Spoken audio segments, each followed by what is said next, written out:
Cardano stable fees explained for cheaper crypto transactions. The Cardano ADA team has begun to research the viability of stable fees, which would establish a base price for crypto transactions. What are stable fees? What was the need for this? How is this going to impact the price? Stick to the video to know more about this. Hi Cardano lovers, welcome to Cardano Land, your daily dose of Cardano. If you're interested in everything around Cardano, this is the place for you. Make sure to hit the like button and subscribe for us to provide you with more Cardano news. And let us know in the comments how much you think Cardano will cost next year, or month, or week. Let's get to it. Note that the prices of cryptocurrencies change frequently, so by the time you watch this video, it might have changed to a whole new value.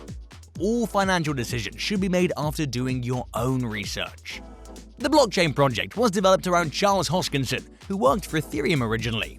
He formed the Input-Output Hong Kong IOHK company, which works on Cardano's principles and business models with the Cardano Foundation and Emurgo from Japan. The key distinction is that Cardano uses the in-house consensus algorithm Ouroboros to demonstrate proof of stake, and that is where ETH 2.0 also wants to go. It allows teams throughout the world to construct new projects with its versatility and community-oriented design. In a recent interview, the founder indicated that a government could be attracted to the African continent as a customer. In the area of decentralized finance, Cardano is also increasingly positioned. The two uses of the platform's underlying asset are made possible through facilitating transactions on cryptocurrency platforms. Users can retain and trade it as part of their investment portfolios on the one hand. It provides the required fuel for processing transactions on the other hand. This duality argues that a mechanism to alter transaction costs should be in place for the system to stay competitive and reasonable. The limited performance of decentralized platforms per unit of time also adds another obstacle. The system is also designed to enable users to choose the suitable price for timely transaction processing according to their particular demands. Why don't you completely drop transaction fees? There are three causes for this. First, processing transactions involve system costs in terms of computation and storage. Transaction processors, stakeholder pool operators for Cardano, are reasonably entitled to reimburse their costs. In addition, it's also necessary that transaction issuers not saturate the network with valuable transactions, even with a potentially endless capacity. Thirdly, transaction processors should be encouraged to deliver service quality. There should be an increase in demand for their payments. An additional cost can cover the foregoing factors for each transaction. Bitcoin has established the first price system in distributed directory platforms. This process resembles the first price auction. Transactions are offered for a certain reward block, and producers are blocked by selecting the transactions they prefer. The block producers are also awarded the privilege to mint new coins, i.e., the entire community is supported by inflation of the overall amount of currencies. Inflation decreases geometrically with time, and transaction costs dominate the prizes. This technique has been criticized for its inefficiency, despite enabling Bitcoin to run well over a decade.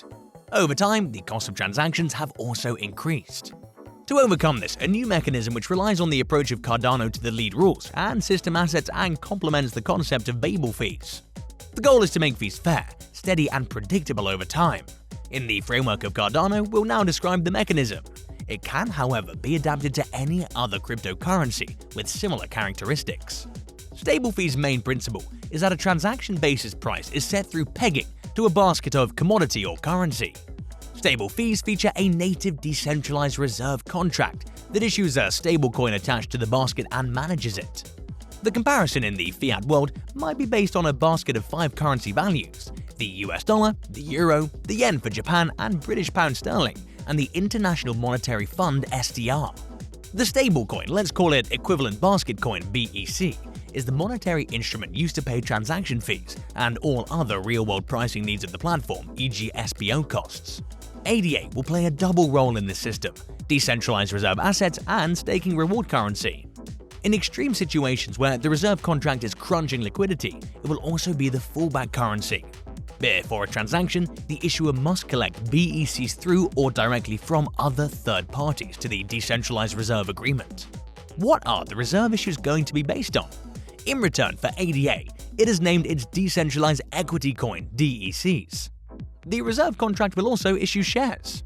When the value of DECs is leveraged, the decentralized reserve will often charge BEC's value and is attached to the other underlying commodity basket. In other words, DECs will absorb the ADA fluctuations versus basket to ensure that BECs have a steady real-world value, the AGUSD stablecoin design that has been already deployed and used on Ergo. The Emurgo goal is, rather than depending on dynamic transaction posts that can break down in blockchain overload, to automate as much as possible through the arithmetic of the protocol itself. Though this does not mean all stablecoin problems in the AGUSD protocol, it attempts to provide a greater security alternative to current cryptosphere trends. This coinage trinity, which is unique to the system, will attract many cohorts. For risk-averse, transaction-intensive holders, the stability and liquidity of BECs may be attractive.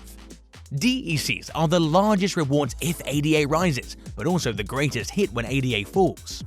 DECs may be more attractive to long-term holders. Also, both BEC and DECs can promote staking and governance involvement, since decentralized reserve prices are ADA coins. Returns may be granted at various rates, reflecting each currency's distinctive character. Ultimately, ADA, which is the most adaptable of the three coins, will always receive a reward. At the center of this process is an on-chain oracle that sets ADA's basket price. SPOs may decentralize it to implement this oracle.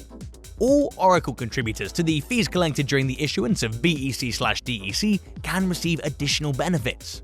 This ensures two things: thousands of contributors and ledger rules to compute, in a canonical method, a synthesized exchange rate, through a weighted median across all price submissions in an epoch, for example.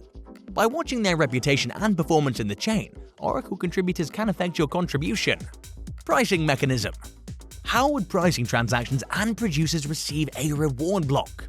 Each transaction shall be defined by the current approach in Cardano, utilizing a form established by the leader rules to an accurate value denoted in BECs.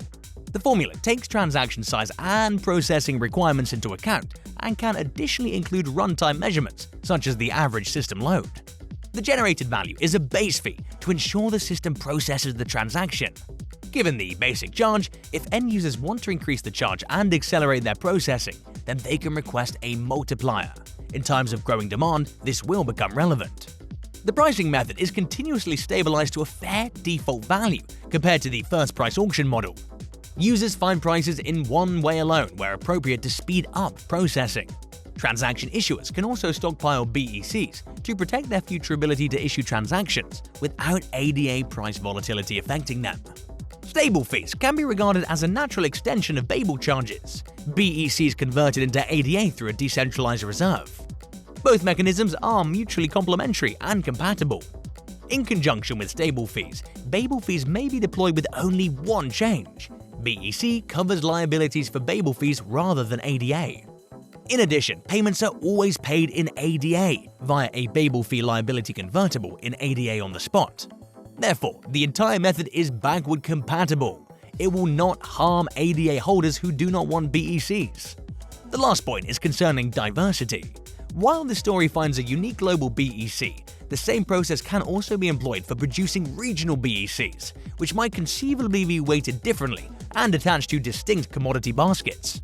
This type of regional BEC will strengthen the integration of the system while allowing SPOs to have more detailed policies concerning the inclusion of transactions. The above system requires a decentralized reserve contract and BECs and DECs issuance by contract to buyers. A light version prevents the reserve agreement and updates the changing formula directly with the pricing oracle on the agreed commodity basket. The resulting system purportedly calls transaction costs in BECs and transforms them immediately into ADA.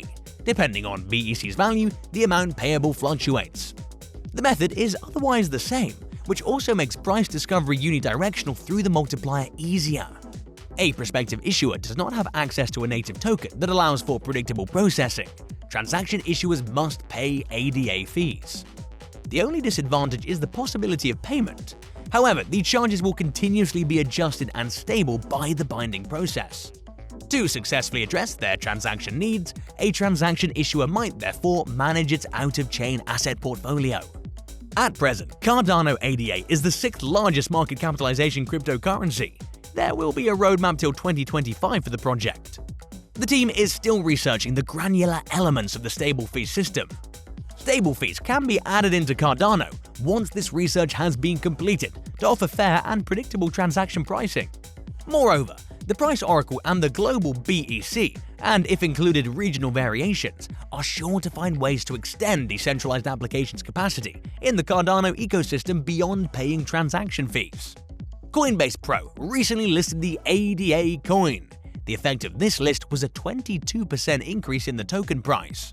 With this, we've come to an end. Thank you for watching the video till the end. Make sure to smash the like button and subscribe to the channel.